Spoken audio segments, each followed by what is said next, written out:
There are seasons in life when everything looks gloomy, not because God is absent, not because faith is weak, but because love was real and something precious was lost.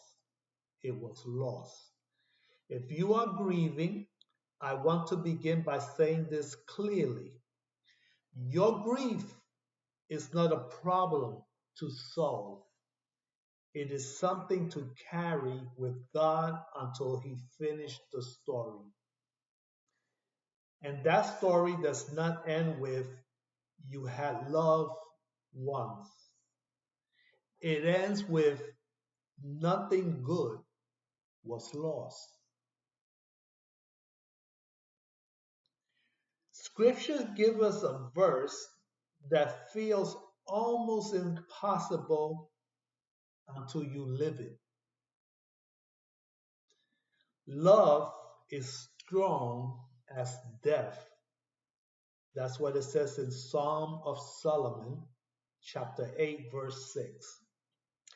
Death is powerful. It separates. It silences voices. It leaves empty spaces where presence once lived.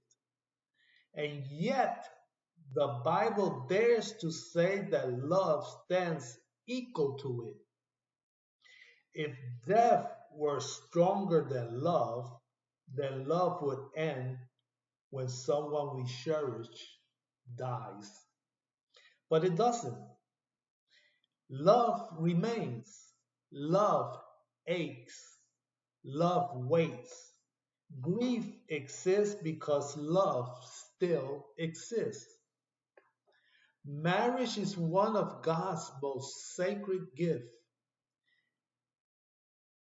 It is covenant, not contract. Two becoming one flesh, a reflection of Christ and the church. And scripture is clear. Marriage is for this life until death do us part. Death does not mean the covenant failed. It means the covenant was kept. The vows were honored. The love was faithful. The promise was fulfilled. And yet, even knowing this, the heart still asks, will I see them again? Will I love them again? The Bible answers with both honesty and hope. Jesus tells us that in the resurrection, marriage as an institution does not continue. But he never says love disappears. He never says recognition ends. He never says relationships are erased. He tells us instead that something greater awaits. Marriage was a sign, Christ is the fulfillment. Some who grieve choose to remain faithful to their spouse even after death, not because they must, but because love still speaks. That is not sinful. That is not confusion. That is not misplaced hope.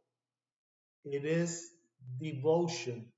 Scripture gives freedom, but it never forbids faithfulness born out of love.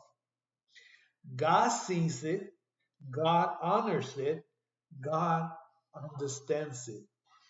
Your faithfulness is not about clinging to the past, it's about loving well until the end. Imagine grief as an empty vase.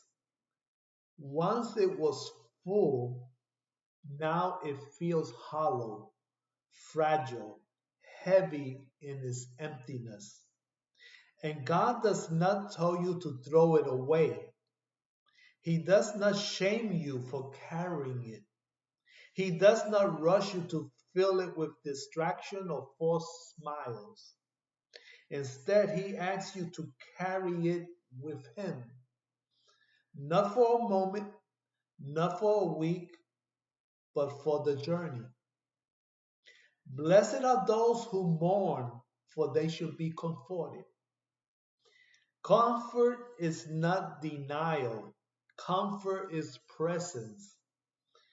There are days on this walk when the sky looks dim, faith feels thin, strength feels borrowed, and yet scriptures remind us we are hard pressed on every side, but not crushed, struck down, but not destroyed.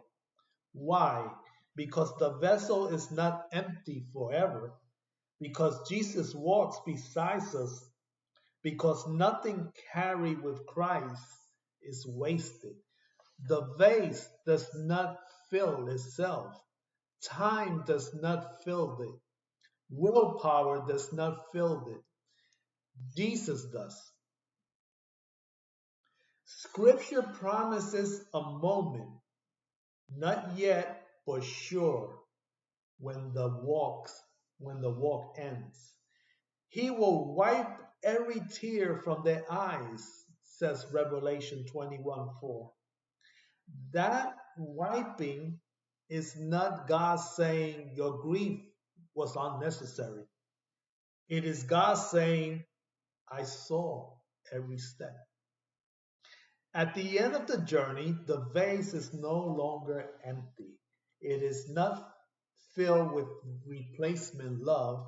It is not filled with erased memory. It is filled with joy made whole. Does not erase love, he completes it. He does not diminish what you share, he redeems it. And he does not stand at a distance from your sorrow, he stands inside it, carrying it with you.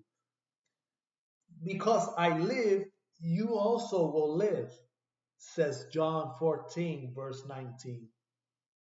Your story is not over. Your love was not wasted. Your grief is not meaningless. What looks gloomy for a while is shining through Jesus. If you are listening and you are tired, carry the vase. If you are listening and you are hurting, carry the vase. If you are listening and you are unsure how long the road is, carry it with Jesus. He will not let you walk alone. He will not let love be lost. Love is strong as death, but Jesus is stronger still, and he will finish the story.